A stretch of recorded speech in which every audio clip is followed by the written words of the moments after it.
Hi, this is Dr. Kelly Donahoe with drkellydonahoe.com, and you can find me on social media at Dr. Kelly Donahoe, as well as Magnolia Psych, which is my private practice.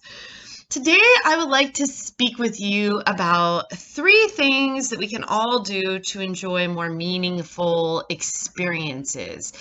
And this can be from small things, like reading a book or being in the moment, to gigantic things like how we live our lives. This is something I think about a lot.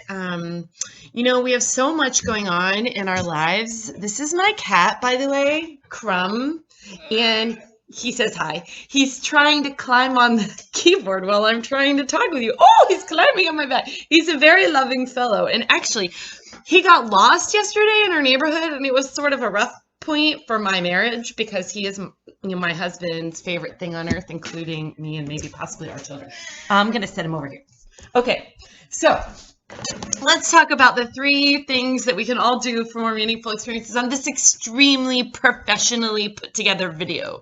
So I'm going to tell you first what the 3 things are, and then we're going to break them each down.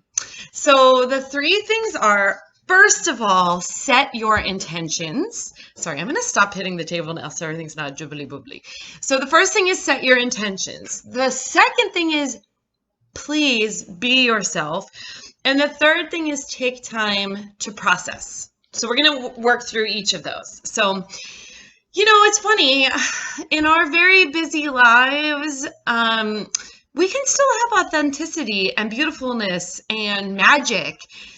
And you know where the magic comes? It comes in the things that are real basic, generally speaking, and the things that are everyday. So I don't want to be too cliche, but it's true, right? So in the quietness, in the specialness, in the things that you can't create, that is where magic happens. So let's talk about some ways to sort of ramp up the meaningfulness in our lives. So first, to set your intentions. Intention setting is hugely important. So when we talk about visualizing or preparing for something new, we know that the simple process of seeing what's going to happen and believing that is hugely powerful in achieving goals.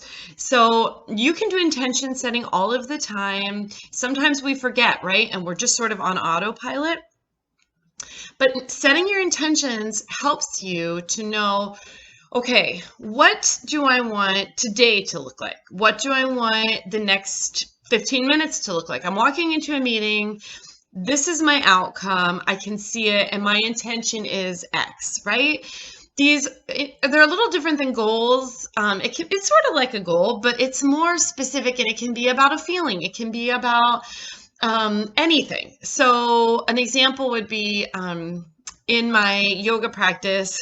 So I'm not that great at yoga. I'm not a real physical person as far as I have no hand-eye coordination, etc. But I love yoga because it pushes me to my limits. And often when I set my intention for my practice that day, the intention is be open, accept what comes, and go with the flow, give my best, try to maintain focus on the session. Those are all intentions that would work. So that's the first thing, right? Set your intention for whatever is about to happen. And this might sound weird or dorky, but you can set your intentions for interactions with other people. If, you're going to have a night out with your friends and you want it to be a certain way or feel a certain way, you can set that intention. This is going to be great. Sometimes before I fall asleep, I don't always get to go to sleep when I want to, or my sleep gets interrupted a lot, whatever. I need to change sheets in the middle of the night, or one of the creatures on our house farm here start needing me. I say to myself before I fall back asleep, let this amount of sleep, no matter what it is, bring me as much rest as it can. So setting intentions first. Second thing is be yourself. So authenticity is kind of my thing. I love talking about it and thinking about it. And most times when I work with new clients or meet with students or whatever, people struggle with authenticity. we struggle because there are so many social constructs that want us to be in certain boxes, and they don't work for all of us because we are different, and we are, I always say this, that I love real fire. Of course, we have a gas fireplace in our house, and I'm lucky to have it, and I love it. But you flick a switch and you turn it on, and there it is, and there's a glass panel. But with a fire, there's popping and smoking and danger. I mean, hopefully a low level danger, but it's different. You don't know, it's gonna sometimes blow the wrong, and people are like that, right? We aren't gas fireplaces. We don't always turn on when we're supposed to. We don't always turn off when we're supposed to. We don't burn at a controlled rate, right? So be your outside bonfire self. Don't necessarily be right. Sometimes we have to be a gas fireplace, maybe at work, whatever. I hope that you get to be some level of authentic wherever you are. But if you don't, just remember you are a real fire. And so, let yourself be. So being yourself creates space, right? When we have all those rules in ourselves and we're, performing at a certain level, that takes up space in our hearts and in our minds, and makes it very hard to really deeply engage in whatever's happening with another person in the moment, etc. Be yourself. I know it sounds easy. I know it's super hard, but it's a practice of a lifetime, right? Just this morning, I did something really goofy.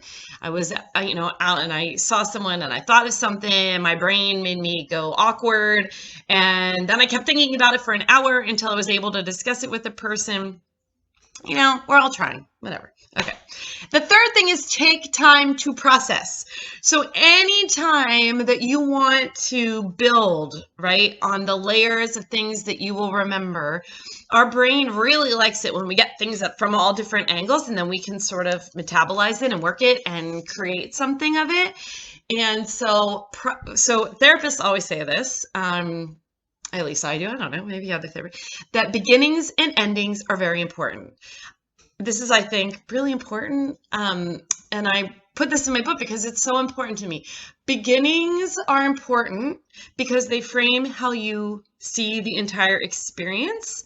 And endings are important because they frame how you remember the experience. So that's huge, right? And if we think about processing, what that really means is taking a moment, could be a hot second, to think about what has occurred and to create a narrative thoughtfully about what has occurred, to spend some time on it, right? To let it work through in front of mind, and then that will layer onto your memory. In fact, that time that you spend processing will actually encourage your mind and your hippocampus to create long-term memories.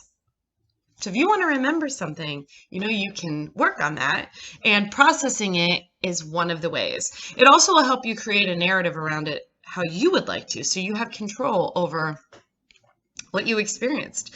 So that's it. The 3 ways that we can sort of deepen experiences, create more meaningful experiences, whether it's an interaction with a person, a trip, whatever it is, small and large. Here's a tip I want to say before I forget about intention setting and all of these pieces, right? We forget. We start living our lives, and it's okay. At each new moment, you can do this. And just like gratitude can create magic in your life, so can intention setting and processing, right? I'm thinking about things after. And obviously letting yourself be authentic. So again, the 3 things are be intention setting, be yourself, and then process the experience after. And if you do this and you want to talk about it, send me a message, because it's a really cool thing to do. And not, it just takes 5 seconds. It doesn't take all day. So just like mindfulness, I would ask you to do 1 minute a day, maybe 5 minutes a day if you were my patient. Just like that with this, it's a 5-minute thing, just sort of creating a frame in your mind. That's all. Easy peasy. And changes the experience and deepens it. So have a great day. Again, this is Dr. Kelly Donahoe, and I wish for you the deepest, coolest, best, meaningful experiences. I'll see you soon. Now, if I could just figure out how to turn off the video. I think I have a touch screen, actually.